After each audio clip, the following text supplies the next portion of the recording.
Hello everybody, this is ZvT Craft once again bringing you another replay from my YouTube channel, and today I have a special surprise for you guys. I am very excited.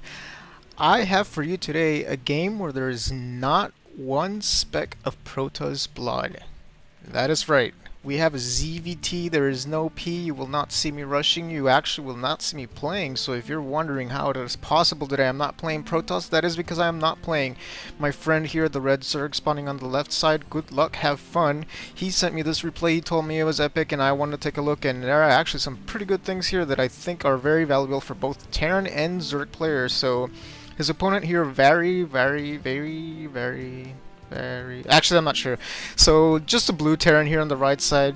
Now, this is one thing, guys, I noticed. They're kind of chatting up. My friend, actually, apparently, he seems to either not have been paying attention or not have noticed what race his opponent was. And if anyone ever asks you your race, it's one of two things, guys. It's either he has a very specific build that he wants to know, or he really just, he's a good player and he wants to be able to adapt and work with his plays. So if you never want to be rude and just not actually like tell your opponent your race. Like, there is really no reason.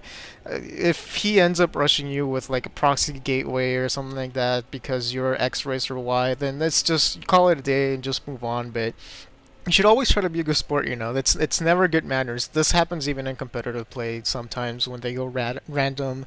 They'll ask what race it is. You definitely can tell or not tell what race you are, but you should always try to be a good sport. So as we can see here, let's put the production tab. We've got nothing out of the ordinary. We have a little barracks coming down here. We have a refinery. This refinery is actually fairly early, and my friend over here, he's going for the standard 12 pull, it looks like, with the extractor first. And you, as a Zerg player, you always want to send out your first overload to scout. Now, where you send it, whether the top left or the top right, or depending on the map, it's really your preference. Normally you want to do it to where you are closest. So as you can see, my friend here saying thanks for showing me your race finally. And the second overlord you build, you want to send them to scout near your base for any proxy barracks, proxy pylons, or, well, I guess if it's a ZvZ there's really no point in it, but you always want to start moving your overlords. You don't want them just sitting at your base doing nothing. These are essential scouting tools, and at the same time, for example, this is very far away from the opponent's base, and it's not on the way, so if your opponent is massing Marines, he's rushing with Marines, he's not going to run into this Overlord, so you don't have that fear of losing a supply. Now, the blue Terran here doing a very painful build order for the Zerg, which is the 1-1-1 build that's looked so far, or at least so far he has a 1 barracks, 1 factory. So what this is going to allow him, he can start producing Hellions, which are very devastating against Zerglings, drones, all kinds of tier 1 Zergling units that they will be massing. And as you can see, my friend here, good luck, have fun, has actually fast expanded, which is, this is one thing you want to do as a Zerg, guys. You want to be on your expansions. Once you hit the 2 expansions, you can just set cruise control, have 2 queens here, just cruise it by, spawn larva, and then you can just overwhelm your opponent. So my friend here doing a good thing, he is actually scouting. He wants to see what's going on, so he sees this factory. That is essential, guys, because now he knows he needs to be prepared for Hellions, tanks, or anything that could come out of this factory. Thor is not an immediate threat, obviously, but it can become a threat. So this Marine hiding their little ninja Marine trying to get to this drone, but it is actually a little bit too far off. So he's gone ahead and build a tech lab, and look at this, 2 Hellions already. What does my friend have? My friend has nothing. He has a queen. Okay, this is good. He has a Roach Warren. So look at this. He's made 2 queens. He's sending his... He didn't wait for this expansion to be finished to build his second queen. He just built that second queen right after the first queen finished. And he's gone with the Roach Warren, which is good because Hellions are not very good against roaches. So he's getting the gas necessary. Look at this. He's saving some minerals. He's keeping the larva because he knows this is an imminent threat. And as you can see, this drone is kind of painful to have here, but he needs to see when these Hellions are coming out. And actually, there are 4 Hellions on the way, guys. That is never good because my friend still has nothing. His roach warren just finished. His supply, he's a little bit supply blocked actually. Oh man, he's gonna have some serious trouble here. He's sending his second overlord, just keeping it out here, you know. And as you can see, the Hellions are actually starting to move out, but they're just trying to get rid of the drone. But there they go, guys. There go the this Hellion harass is super early. Now, one thing the blue Terran here is he's actually kind of stacking up more minerals than he should. But look at this.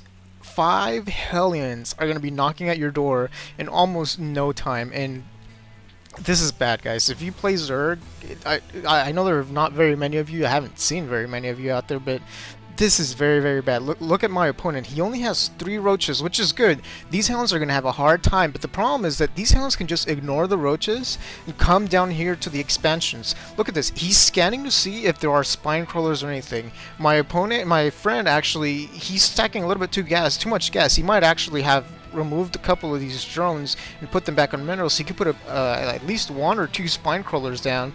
And these Hellions are just kind of looking around. They want to make sure that there is no Baning bust coming. That's why he has put these buildings here, because supply depots die so fast to Baneling busts, guys. And oh my god, here comes the harass. Look at that. They're just ignoring the roaches. They're going for the drones. Look at this. Oh man, 1 kill, 2 kills, 3 kills right there. Oh, this is horrible, horrible for the Zerg. These drones, 4 kills. The drones are almost dead. 1 more goes down. Another one, 3 more go down. Oh my goodness, the drones are running for it. They are gunning the queens, the roaches. They're all coming back. Oh man, this is so bad. This clumping up is just, it's a Hellion massacre. Oh my goodness, look at this. The pre-infernal igniter or whatever it's called has just finished researching, and he's gunning for these drones. He doesn't care about the roaches. He knows he can't take them. But look at this. He is taking out every single drone. Oh my goodness. 2 drones. Oh wow. We need to look at resources. Sorry, income. 2 harvesters somewhere. Oh man, this is so bad for a Zerg. Look at this. 2 harvesters versus 28 fully mining. We have a 3rd factory coming up here. 2 tanks ready to defend. Siege mode has already been researched, I believe. Yeah, see, it's not here. It's Siege mode and Infernal Igniter, whatever it's called, the Igniter upgrade has been researched. These tanks are going to pretty much deny any type of roach harass, but this is the smart thing to do, guys. You do not want to freak out. You have these roaches. You are super down in supply, as you can see, but you want to start breaking into the opponent. He's not going to expand out here because those Hellions are pretty much all he had. One thing the Terran has done wrong here is that he's still piling on these minerals, and he could be using these to making more Hellions, more tanks, more defending units. And look at this. My opponent, my friend, has actually broken up here. He's completely denied this expansion. He's brought it down to half health. He's gonna have a little bit of trouble here with the tank because he's, as you can see, the Terran's doing the smart thing. He's using scan to gain vision up here, but now he doesn't have any more vision. Now the roaches are free to attack here as much as they want. He's quickly scrambling to get more tanks. At this point in time, I mean, there's not really much he can do. He doesn't have any more vision, any more energy for scans. This tank is down. He has no more orders to counter this. 2 tanks will not stop this many roaches. Oh man, it's just, let's look at the resources lost. My friend is actually quickly catching up here. There is nothing to stop this roach army here. The SCVs, you actually, this is kind of a mistake. I mean, you have so many minerals, but you don't really want to stop mining. These 3 tanks coming just to die. He should be using these to repair as many things as possible, especially because he has this surplus of minerals, but it's a little bit too late. Look, as you can see, the units lost.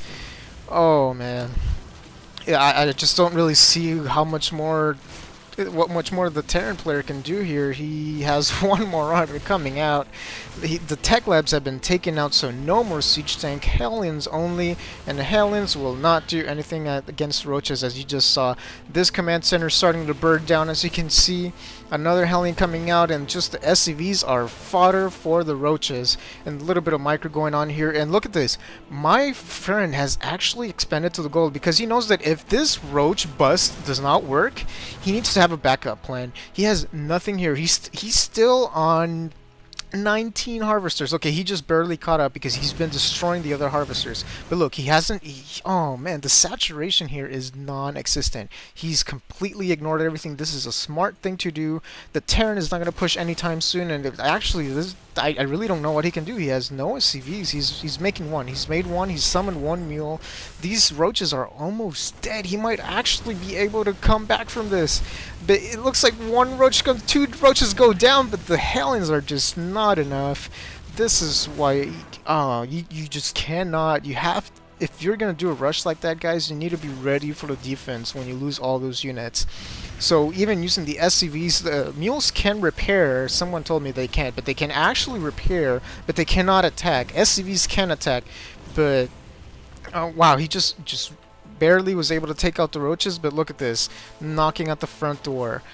That is not good. He's gonna take out the supply depot, and I mean he still has this wide entry back here. So I think my friend has already. Oh, he's completely turned the tables around. 21 harvesters to 4 harvester. He has returned the favor, and the blue Terran calling GG like a good player. Every blue player should do, and it looks like that is that.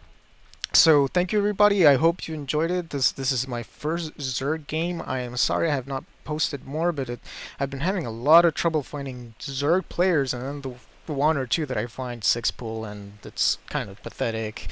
And they lose, and I mean, I already have one video of 8 pulling, I think it was, 10 pulling Zerg, so I don't think it's really worth it putting more of those. Maybe if I see a really good one, I might do it, but thank you guys for watching. Subscribe, like, comment, share with your friends. If you have not checked out Husky StarCraft, HD StarCraft, or Day 9, you should definitely do so. They have some high-level replay games where you can actually see the pros playing, and those are some very, very interesting and exciting games. And I will see you guys next time, and have a good day.